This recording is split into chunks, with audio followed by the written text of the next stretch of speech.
Основното училиште Магдалена Антова денеска го одбележа патруниот празник. Пред бистата на патронот на училиштето цвеќе положија делегации од општина Куманово и Советот на општината, предводени од секретарот Александар Гелевски и председателката Ивана Ѓургиевска, со представници од секторот за образование и членови на Советот.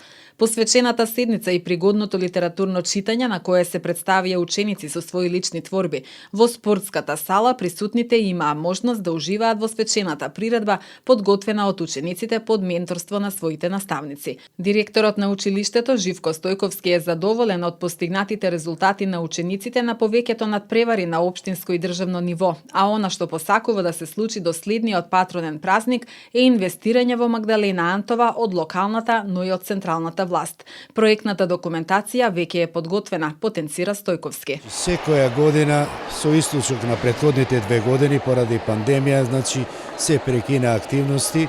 Меѓутоа ова година донесоме одлука, наставниците сите заедно со мене, со една скромна приредба, повторно да го оживееме, овој светол ден, тоест среќен ден за нашето училиште, тоест патрониот празник.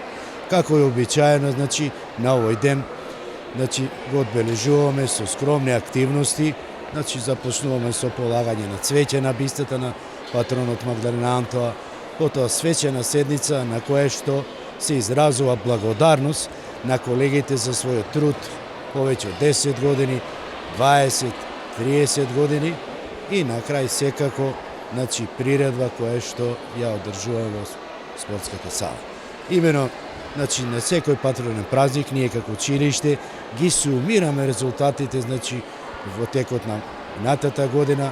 Искрено можеме да ви кажам, можеме да се пофалиме со бројни награди, признанија на нашите ученици, на општински, на регионални, секако на државни надпревари. Би посакал, и власта и локалната самоуправа да го чует нашиот глас, да се јават, да ни помогнат нешто, како и на другите училишта. Видете како училиште, имаме изработена секаква проектна документација и за фасада, и за реконструкција на ВЦ, и на подови, за игралиште.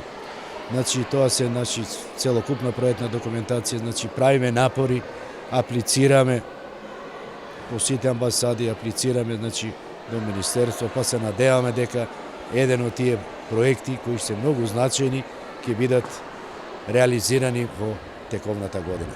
Податоците говорат дека сегашната училишна зграда започнала да се гради во 1980 година и била завршена за 6 години. Средствата за изградбата биле обезбедени со доброволни прилози на местното население. Поради зголемување на бројот на учениците и паралелките, подоцна кон училиштето бил изграден нов дел од објектот со нови училници и канцеларија за наставниците. Во поново време била извршена обнова на училишната зграда, биле сменети вратите, прозорците и подот на училниците. Сега надлежните во училиштето се надеваат дека и Магдалена Антова ќе биде дел од повеќето училишта, кои со средства од надлежното министерство, но и со поддршка од општината, веќе се реконструираат или е планирана обнова на училишните објекти за наредната година.